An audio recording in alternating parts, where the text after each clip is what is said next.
Where is So this is actually my last slide. Can we start? Someone start me on the phone?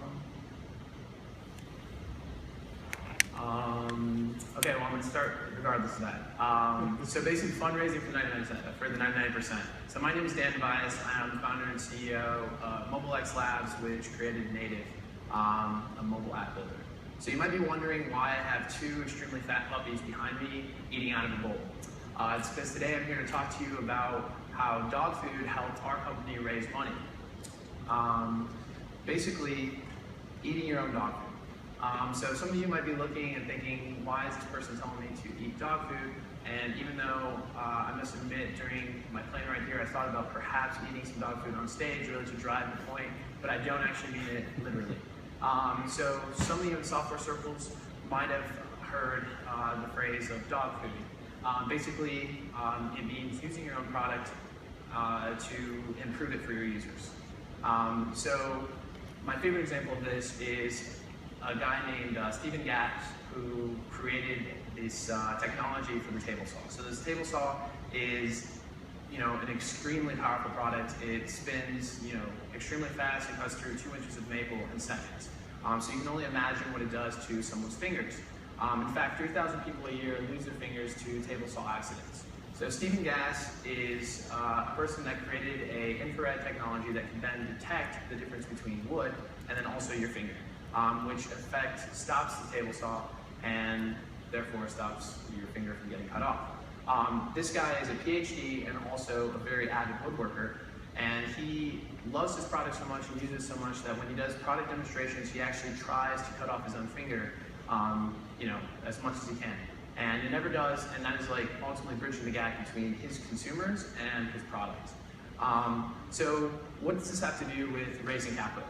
So for us, when I got asked to speak here, I thought, okay, I can talk about the investor climate, what you should say to investors, how to find investors, all these things. But we live in a day and age where, Google's out there and they're going to give you much better information than I can give you in 10 minutes. So I figured I would talk to you about the unconventional approach that we took to raise some money and things that I know about. So when you're a founder, the hardest thing, especially in an early startup, is capital. There's some guys that can go out there and raise shitloads of capital without having to think too much. But what about the 99% of people, What does the guy that's living in Boise, Idaho do to raise money? So you have two options. You can either go on this 6-month adventure, going through all these angel investors and trying to find capital when you're not really working on your business because raising capital is a real pain in the ass, or you can think outside the box.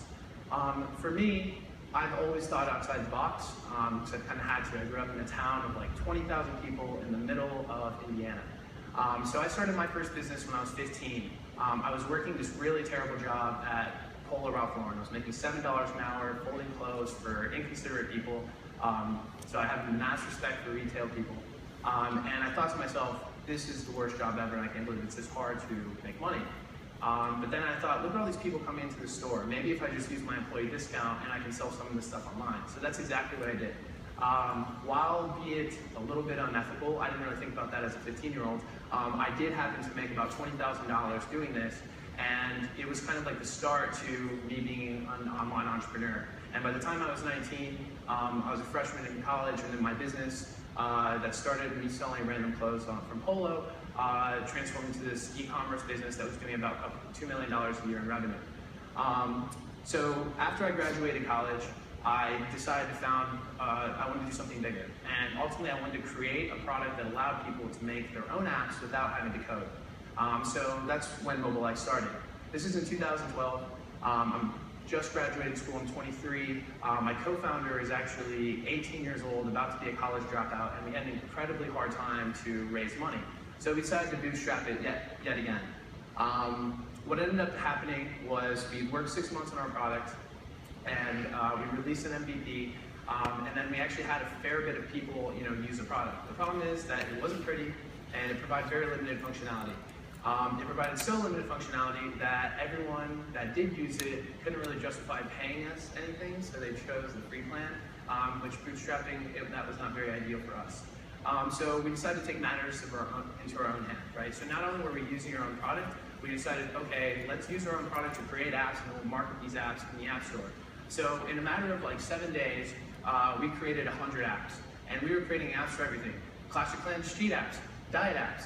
Doesn't matter what the hell app it is, we're gonna create it, right? So then we did that, and then we marketed the hell out of these apps for a month worldwide. And before you know it, after 3 months, we had about $85,000 in revenue from these bullshit apps that we were making. So suddenly, my business kind of changed, okay? Like our product is barely functioning, but at least we're making some money. So what we decided to do then was 80% of the time, let's focus on our app builder. Let's focus on this product that we have a big vision with, but let's also focus on making some money. And we spent 20% of our time kind of generating these revenue-generating apps. After a few months, we spent some time and we made this one app. And this one app literally changed our lives. It literally went from nothing to making $20,000 a day, right? So a few months ago, I would be happy making $20 a day, right? And now I'm making $20,000. So as you can imagine, my business completely changed. We then used that momentum and then raised $1.5 million seed round, because when you're making money, investors suddenly want to talk to you, and then it was easy to get better terms and all that stuff. So that brings to one of my first points: raise money when you don't need it. Throughout that time, then we were able to build our product, build a better team, and continue to grow. We took that approach the entire time that we kind of ran our business, right? So our thought was like, let's do these type of things. We'll use our synergies, we use what we know, and we'll keep our burn down so we don't have to keep raising money. And ultimately, we've developed hundreds of apps, many of which have been in the top 10 in the App Store. We've generated, well over 10 million downloads and about $2.2 million in revenue. We got Mark Cuban to join on our board of investors. He said we're huge hustlers, and that he would be happy to be our advisor, and he does that for many people. And then ultimately we launched Native, right, which was the evolution of all of this stuff that we learned. What was really cool about this process that we took over the past 2 years is that we were really good at creating, right? We were trying to create a platform to allow people to create apps. But because we took this entire other approach, we learned now about marketing, user acquisition, user retention, the downfalls and pitfalls of the app ecosystem, and all the problems that come with it. So we launched a really refined product to 30,000 people that will anxiously awaiting to use it. And we basically now have like an idea of what the market wants, and ultimately we're trying to find a product market fit, right? So a product market fit means being in a good market with a product that can satisfy that market, right? Ultimately, the holy grail of every entrepreneur is to find that product market fit. And in order to do that, you basically have to build something that people need and people want and people love. But you also need to have enough money and resources to make all those things come true. So in summary, being an entrepreneur is very challenging. You feel like you're almost getting hung out to dry all the time because you've got 500 things happening all at the same time, and it's an emotional roller coaster. But if it were easy, everyone would do it. Ultimately, if you can't find investors, don't worry about that. You should start your business, start your venture, learn, create, and after a while, the right investors will come to you. Thank you.